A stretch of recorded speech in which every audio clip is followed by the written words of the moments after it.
Hey guys, welcome to another episode of Esports, Mavs, and Beyond. And today, we're from the North Carolina Esports Academy. Let's go on in.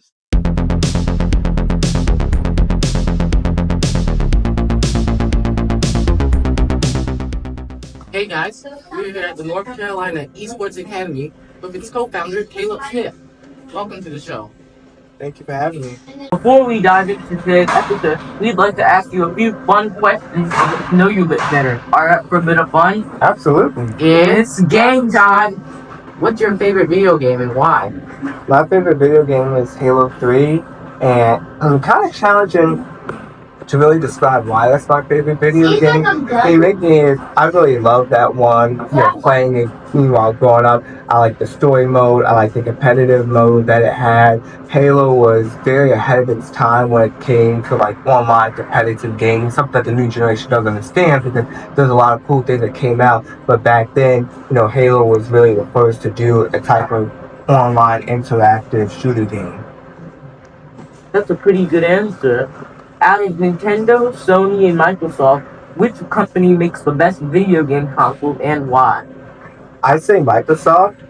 The main reason is because of Halo, and the other reason, I played a lot of sports games growing up. I know PlayStation do have some games that are exclusively, on PlayStation devices. Nintendo as well with the games. Nintendo games, for me personally, I do like Mario Kart, but those games aren't all too appealing. I can live without those. I don't play those too often. And when it comes down to the controller, that does make a big difference. I prefer Xbox controllers. I don't really like PlayStation controllers. And so for that reason, that's why I have to go with Microsoft. Another phenomenal answer. Well, thanks for playing. You just earned 800 points. Thank you for showing us around this facility, Caleb. It was awesome. Could you share how you began this venture into the esports world? Yeah, definitely. So I was actually, overseas in Germany at the time, and I was doing research on, innovative things. I've looked at like robotics, which is tied into AI, which is really, blowing up recently. This is back in 2018, and so really before AI took off, was super popular, I was investing in some robotics companies and looking at other things. Some had the markets were oversaturated, some were up and coming, and esports was one thing that I came across. And personally, when I was younger, I like what was started. I like playing video games. I like the competitive aspect of it, and I thought it was really cool. I knew that esports was there. Everything, has a championship. There, everything has some type of competitive scene. I wasn't aware how far along that shit came. And so when I discovered that and figured that out, I was like, oh wow, I really want to get into this industry. Little did I know about that. It was artificially inflated. Pretty much money was just thrown into it, and like the reason why I've been seeing, a downfall recently, the whole talk that say esports is dead, was really because it was pumped up with VC and private equity, which have cut their funding big time. And so because of that, esports hasn't gotten funding, so it's not able to continue to grow. And really the only growth that I've seen happen recently has been through Saudi Arabia and, over Asia, which Asia is having sustainable esports ecosystem. But then in Saudi Arabia, they're dumping a lot of money into it. And really with Saudi Arabia, I don't really think it's from a monetary out they make money off it. I think that the Saudi Arabia, they're really looking to add that in, to promote the country. Because people often get a bad rep for talk about the Middle East. Me living overseas in Germany, I experienced so many different cultures that were out there. We're talking about people from the Middle East, South America, all over Europe, and so I was able to, really talk to people and get to learn their culture, learn more about them, and but a lot of people have a one-sided vision. People had a one-sided, vision of what Germany was like. I told them I was going over there, but then me being over there, I actually got to experience that firsthand. So I think they're really trying to find a way to get people to come to their country and experience it firsthand. Caleb, could you tell us about the gaming curriculum you teach at this academy? Absolutely, great question. With the curriculum that we teach, we work with youth in K-12, we specifically mostly elementary and middle schoolers. And the whole thing about the curriculum that we teach we do want students to learn when they come here, but it's also more so about gaining the passion and for it as opposed to what exactly that they're learning so they will pursue it in the future because when you talk about careers like there has to be some type of exposure and we use a lot of Minecraft because kids love that we use games like Code Combat, we use Roblox in video game design, Fortnite creative, and so we take all the different games that are out there, we put those together and say how can we use this to educate the youth, and we're not doing any at least not yet specific but direct to career like you learn this you're gonna be able to go work at like what's a company like Red Hat or SaaS or like that. We're not that's not what we do as of right now. The whole thing is about sparking that interest and so looking with that we really want to encourage you to pursue these careers because they pay well, there's a lot of potential with it. They can also innovate and adapt. I mean when you think about it, the next we talk about stuff like Jim Goodnight or David Morgan with Daniel, Jim Goodnight's at SaaS, or someone who the Red Hat founder was. But the next big time entrepreneur could be here, and we talk about the small medium sized businesses that we have here, or just all the people that go to work for one of these companies. So we really that's our main goal. And in terms of curriculum, we do have curriculum that is more like direct to career. Like we can teach how to use Unity or Roblox coding, Unreal Engine. We're able to teach those specific programs, but overall, we mostly is focused on the passion, youth coming in, learning different new skills, and then be able to figure out their career path. And when we see those companies that been in business 5, 6 years, all of a sudden now they're closing out out of nowhere, it's usually because they had that VC of private equity backing, and the whole thing is raise money, grow, sell and fail, and so that's how esports was, and so because of that, some companies sold, like ESL Facing Group, they were able to wait out long enough that Saudi Arabian company bought them. But when we talk about esports, like all the teams, the amount of games they've been in, like esports boards, the amount of games that they're in has dropped in half. The amount of prize money has dropped. Not talking like high level professional, but overall it's dropped. And because of that, now it must be organic. But when I talk the esports World Cup that's taking place and everything, but I mean that's just a one-time event. And here's the thing: who knows how long Saudi Arabia actually continue to do it? They're making in Dubai, they're making some like theme parks and everything, and it's about tourist attraction, get people to come. They're thinking like a Pokemon or something type of theme park, and then they're doing their Formula One race and other things. But it's like when they look at it, they say the World Cup, Esports World Cup wasn't worth doing. This event wasn't worth doing.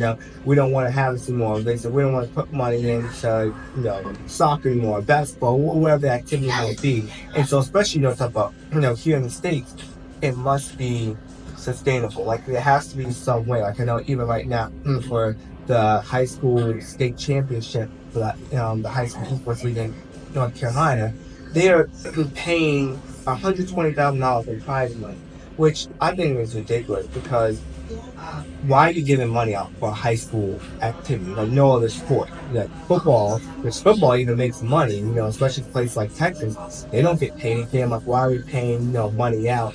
And I do that they want to get youth in it and everything, but it's just really challenging me to look at that because I said it's a bubble, it's just artificially inflated. And so how long it's actually going to take, I would say about 10 to 20 years. If you talk about actually organically grown esports, actually, like in traditional sports, if you actually take it, from this team has to make money. This league has to make money.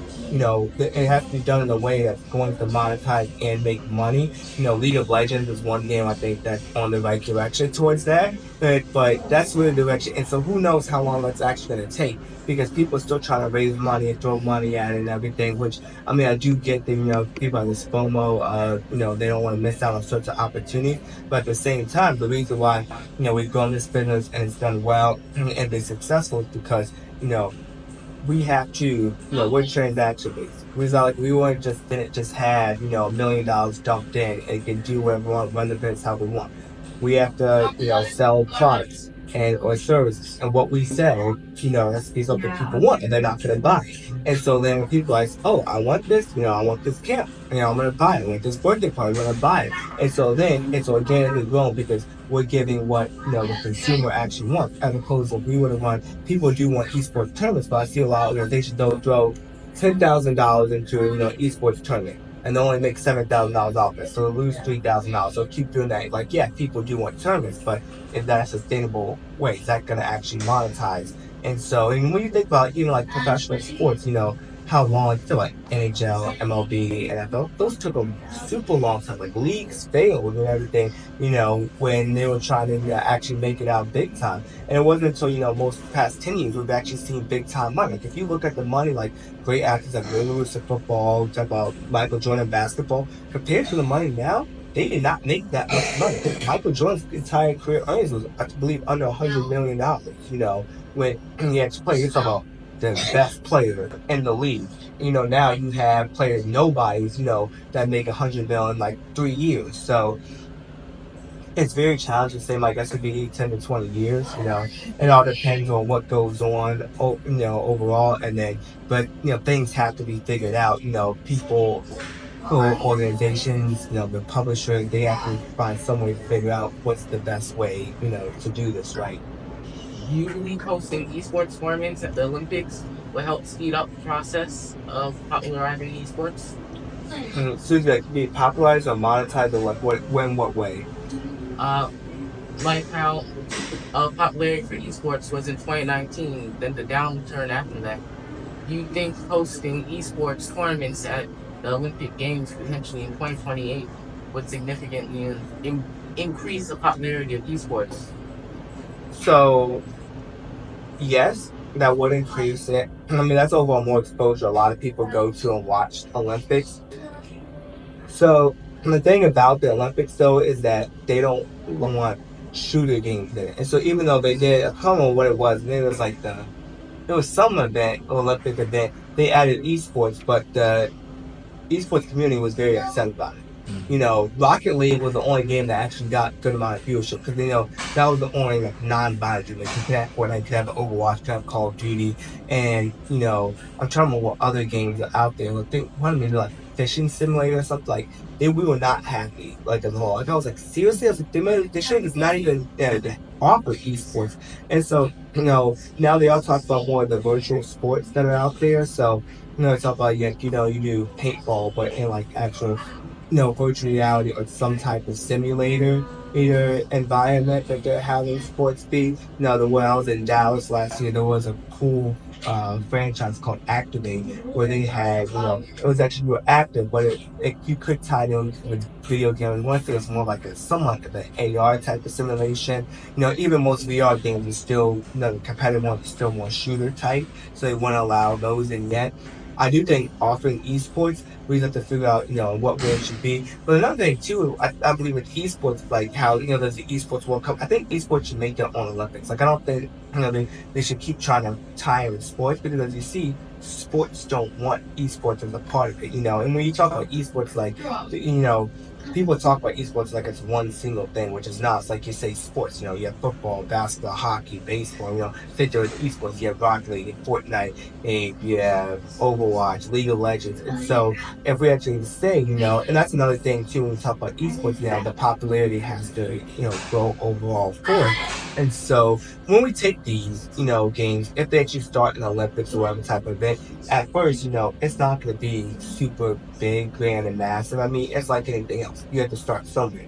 Every single company. You look at a company right now, you're 10,000 employees making billions of dollars of revenue a year. They do not start off like that. They start off with a few employees doing something, and then they end up becoming a massive conglomerate. And so I think people are really trying to accelerate esports faster as opposed to being patient and letting it organically grow. And is there a place in the Olympics for esports? Yes, but I would actually like to see esports take their own approach towards it as opposed to trying to group it with traditional sports. Yeah, it'd be great to have a unique esports Olympics. I'd imagine that over time, it'd build an immense popularity and a following for esports. I'm sure many people will love. what do you believe are the most important factors of a successful esports team? Being able to be profitable, monetize, and stay in business is extremely important. You know, there's a lot of esports orgs now, and the esports org is really used more so as a marketing tool now. They said, okay, this is how we get our popularity, but the money's made, from they take content creation on. They do things that are interactive, which is why I think it's a good thing because then it forces esports orgs to be more interactive with the community. When you think about sports teams over here, like the Durham Bulls, for example, they're very interactive in the community, and people like to go to the game. A lot of kids go to those games, different sporting events as well. And I believe esports could be the same thing. A lot of kids like, oh, they're content creators, they make this.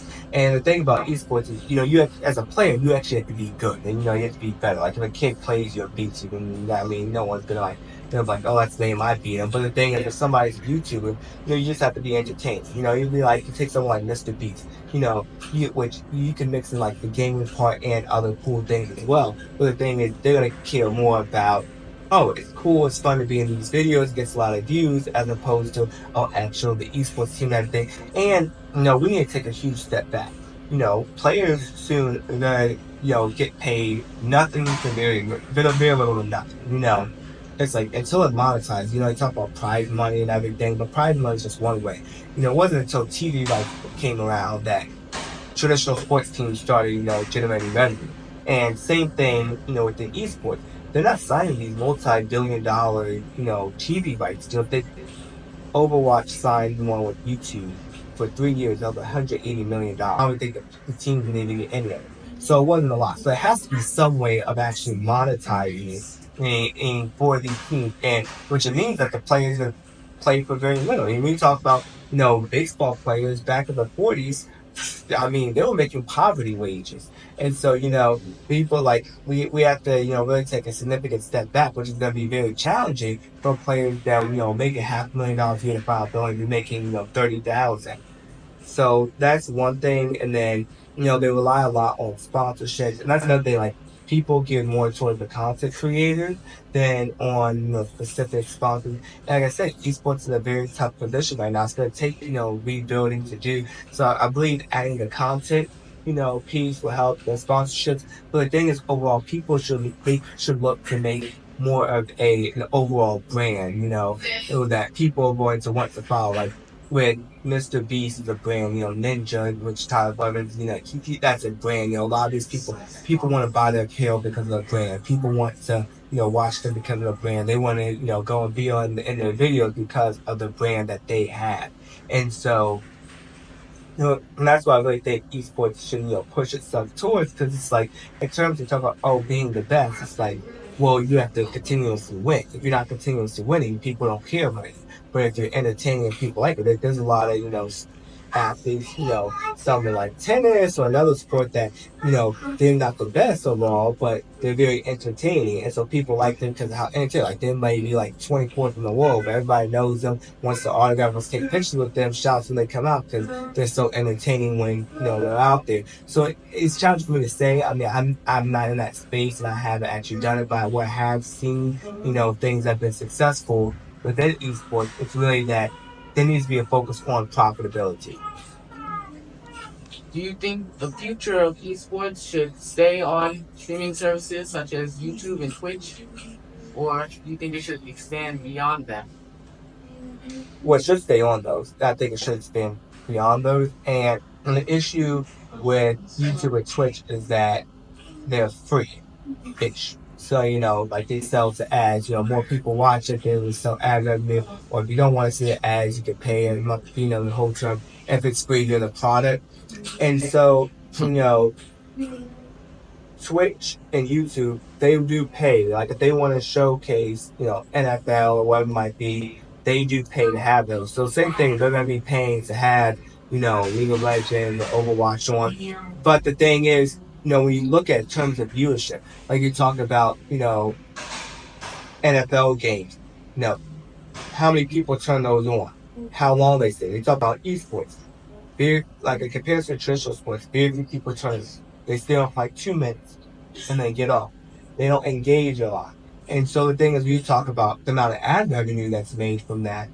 It's a whole lot less than revenue and TV rights that are made from traditional sports.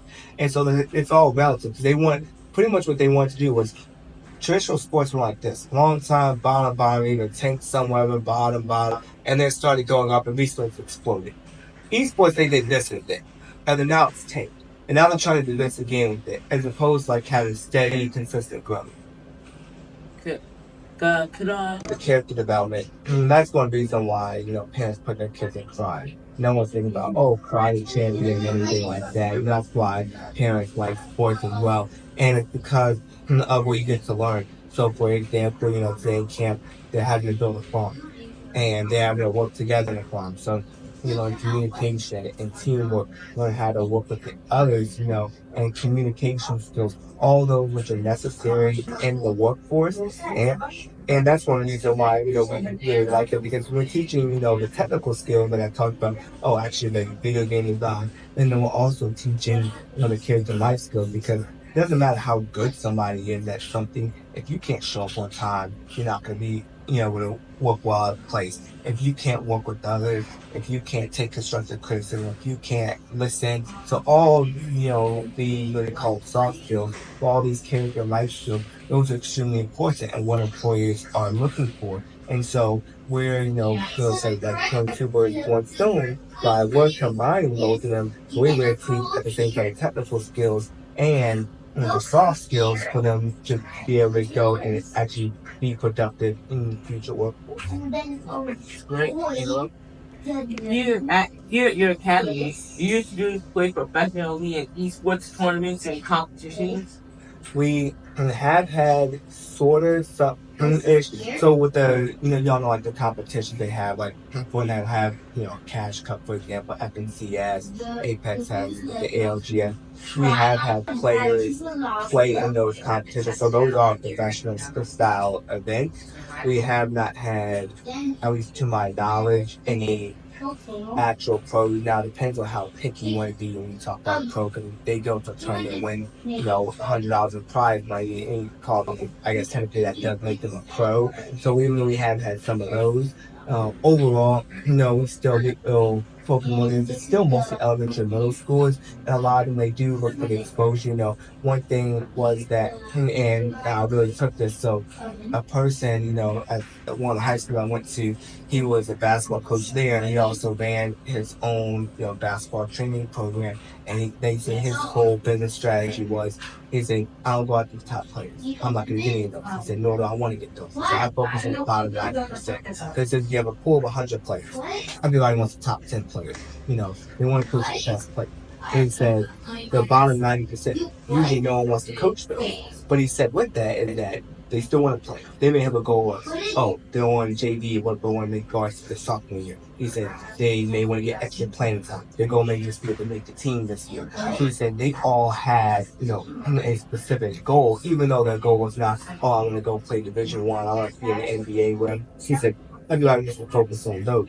And so what I took from that, what I do with our strategy is like we focus on the top 90%. Because the thing is, y'all like, how can I take the top players? So if you get the top 10 players, just say average value of each place $1,000, you get $10,000. But then you get the bottom 90%, if you get 25 out of those, average value $1,000, then you get $25,000. So there's a larger market pool. So we focus on, we do have a fun competitive gaming, but we focus mostly on the casual gaming and the education side. A little bit on competitive game, but oftentimes what we do when someone does want to, pursue further and have bigger vision, we will recommend them to another company that does the same thing, but they are more so specialized in more advanced kinds of playing. You should be playing these type of events, you should go to these trainings. We really, they come to us and then, we're able to push them out and advance them on because we want to keep ourselves focused on the more casual and early stage competitive game. Alright. Starting about someone truly wants to learn how to become a pro esports player. They might not even start out in that top 10% of players. So it's important to nurture those players, and maybe someday they will develop into pro esports players or great basketball players. But you just gotta give them a chance. That's correct. Yeah. I mean, it's like with anything else. You obviously have to practice, you have to work really hard, and that's one reason why we like to teach the technical skills as well, because when you think about it, I mean, they show the statistics. I mean, they're 5% amount of high schoolers actually go on to play in college, and then from college to or high school straight to pro, and then college to professional. I mean, any school you look at, it's such a small percentage, from high school to college, and the percentage goes, college professional. I mean, like 1% is like the max you'll be at any sport. And so, with that, it's like, what happens to all these players? They can all bet on becoming a pro. They're not all going to be. And I'm not the type of person to kill anybody's dreams. I really, believe in going for it and pushing for it. And then the main thing I would say is, they get to learn that ambition part. Because that's what I know. Even if I know for a fact the player doesn't have a chance, I still want to push them because I want them to get the ambition. Because the thing is, they get the ambition to truly work hard and strive to become a professional game wrestler. They didn't accomplish that. Okay, you didn't accomplish it. What can we put our ambition to now? And said, well, I know you taught us, video game design. I really like that. I would like to, be able to make games. I like drawing. I like to be able to make, the characters for certain video games. Be cool to work at, like Epic Games or Ubisoft or Activision Blizzard. And I said, okay, great. Let's work toward that. Let's put that same amount of ambition in. So, but then, and then we are going to get a few that, are going to go pro and make it big. But when you actually think about it, look at, NFL. What is like 400, players total. Think about how many collegiate players that there are. And then think about how many high school players you have. So you see, they've got to keep getting smaller and smaller. And, you take some examples like Phil Knight, who started Nike, he wanted to be a professional track runner. He's at college, Division I college before he got. Same thing, Tim Grover, he's, world-renowned trainer. He trained like Michael Jordan, Kobe Bryant, Charles Barkley, Dwayne Wade. He wanted the same thing, like the professional basketball player. First, he got was Division I college, but he was able to take that same ambition and put that into becoming a trainer. And so, because of that, they were able to still be super successful within their lives. And so, that's, our goal as well, helping you figure out the career path and helping them, follow that and be successful. Previously, you had said that some of your students have participated in esports tournaments. Off the top of your head, are there any really memorable moments from those tournaments and contests? Not that I can think of, offhand. And, at the time we were starting, in 2019, esports was huge. I mean, it popped off, even in 2020, even with half the month of March, everything, not happening, really almost the whole month of March, live events, everything not happening, esports events and prize money was still up Q1 2020 compared to Q1 2019. But then they all tanked. And we still haven't gone back to those levels yet. And so, because of that, esports has really gone down. So first we started as well, every single kid, I want to be a professional gamer, I want to be a professional gamer. And so now, none of the kids want to be a professional gamer, they all want to be influencers. And so, like the YouTuber, Twitch streamer. And so, I mean, in terms of memorable moments, like we started off, we made some challenges, we were working on it, but we couldn't really, get to anywhere, because like land, like in-person tournaments weren't happening, weren't that popular, things like that. So, not any memorable moments. It's really tough. I know when we did have, I think it was 14 at the time, playing, he was starting out, he was playing a lot of different games and started focusing on Valorant, and we did get him to Immortal rank, and then that's when, we pushed him on, after that. But yeah, he did, very good job. So we do have like studies like that, but in terms of winning a specific tournament or something, no, we don't have anything like that. Can you update us with current state of esports within North Carolina and how you see it evolving? Esports within North Carolina, honestly, not much has really taken place. So there was, back in 2019, we were approved, the state was approved for an esports grant, which it started off being $250,000. They dropped it to $150,000, but as well, that was a minimum spend, and so you could actually get and qualifying expenses 25% of the money back. And then they had live tournaments happen after that. Now one was the Halo Championship, which that one I believe was already going to happen regardless. But then you have like Apex Legends, Fortnite, Call of Duty, and then last year there was the League of Legends. Recently, there hasn't been, there's the esports business travel. So I think Charlotte actually hosts the Rainbow Six tournament as well. Recently it hasn't been much, happening. And then another thing too, I heard that no organization has yet filed for the tax rebate. And the whole reason was they said the process was so long and extensive of what they had to fill out and submit that it wasn't even worth it to actually do that. And then also, we talked about venues as well. Because when you look at, here in this area, we had the two main venues that get used for esports events are the Raleigh Convention Center and the PNC Arena. Raleigh Convention Center gets booked up super fast all the time. And the PNC Arena, that you have Carolina Hurricanes hockey and NC State basketball. So try finding a 3 to 5 day window. That's very challenging. But I was also informed that they said with even football, NC State football, because of the parking, you couldn't have two events going on because there wouldn't be enough parking spaces. So then you factor in football as well. So then it's nearly impossible to actually find space. So one reason is, lack of finding space. And then there has been a lot of advancement in like university esports, which people are saying that's a bubble as well. Marcus Howard, even one person, he posted some things about it and they're saying pretty much that was also artificially inflated. The school gave them money up front, and there was even one university that I met with, and they were saying we have to figure it out. They said we were giving money for our first 2 years. We believe we're going to get money for another year or two. They said after that we have to show, are we attracting and retaining students because of having esports? Or are we and somehow are we getting a certain like research experience that we can get? They said we have to find some way of continuing to get money to keep funding this. And so the thing is, if they can't prove to the schools whoever's funding them that this is actually beneficial, we need this, they're going to cut it down. Now, Arizona State was the first one, popular one to do it. That was the publicized.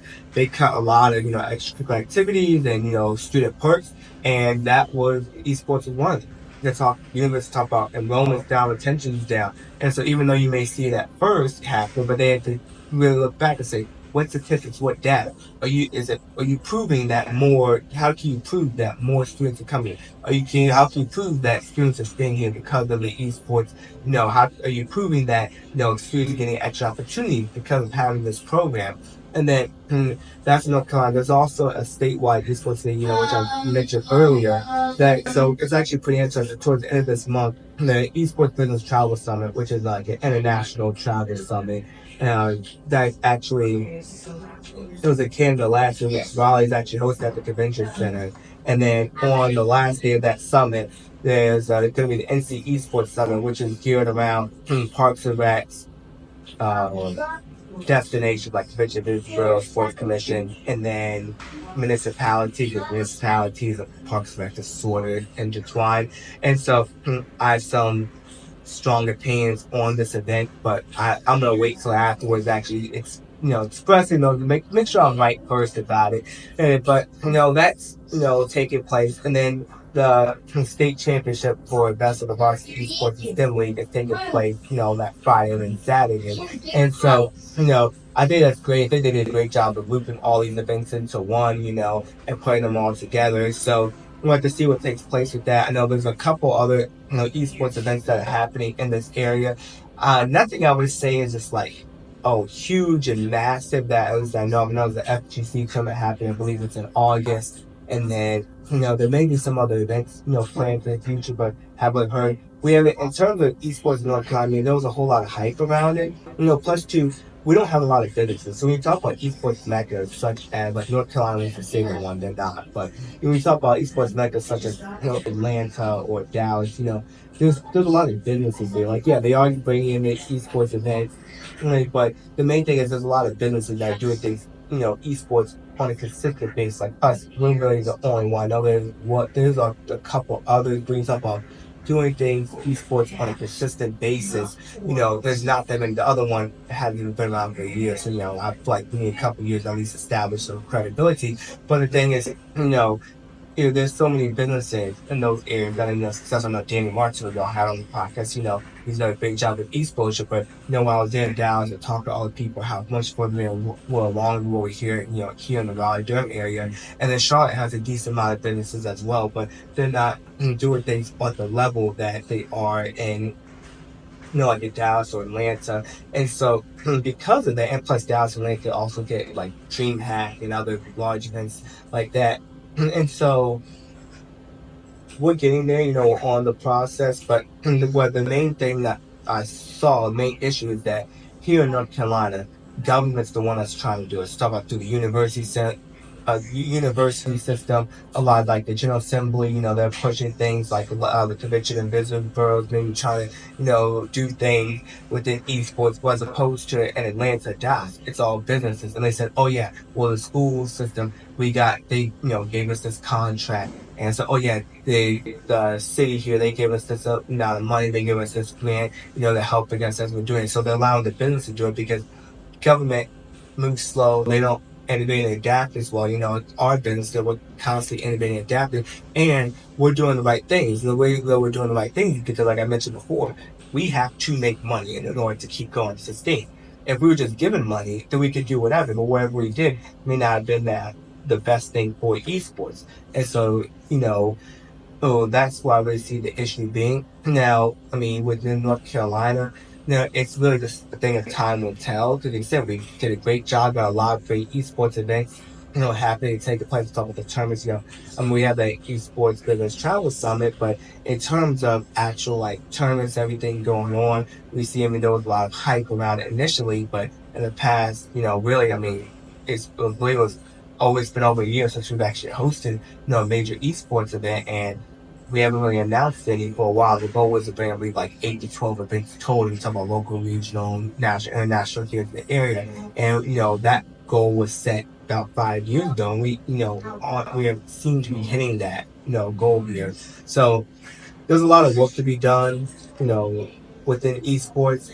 North Carolina should be much further along. But also, I think another issue too is that they're trying to do it as a state. But the thing is, then like the Charlotte area, Greensboro area, or Triad area, and the Raleigh Durham area, you can't even call it the Triangle area because it's not like Chatham County, Franklin County, Johnson County, those aren't incorporated within it. But then when you talk about like Elizabeth City doesn't get anything, Greenville doesn't get anything, New Bern does, like Fayetteville, all these areas. So I feel like areas themselves, need to focus in on it as opposed to, trying to do it as a whole state. Because you see, like, Charlotte's a banking, capital.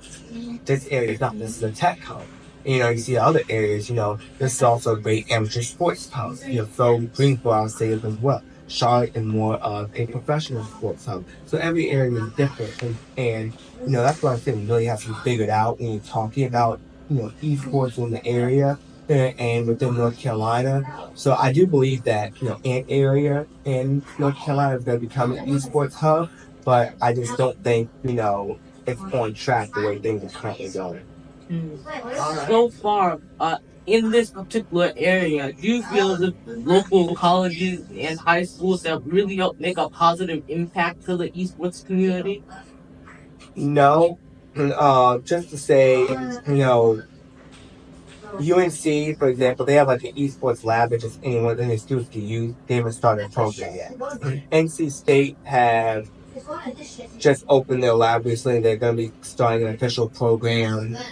So, high schools, the Wake County public school system, they haven't gotten into it yet. I think the Durham public school system are looking into getting into it, but as a school system, like students are allowed to participate in the league, but the faculty and staff can have nothing to do with it. And so I would say that honestly, we have not done a very good job. I know William Keith has started a program, other universities have started a program, like Wake Tech have, but it's just, it hasn't. Overall, I would say it's not, towards the advancement of where it really should be in terms of esports. Like I said, same thing. They're trying to just dump money at it and artificially inflate it, as opposed to, grow it organically and sustainably.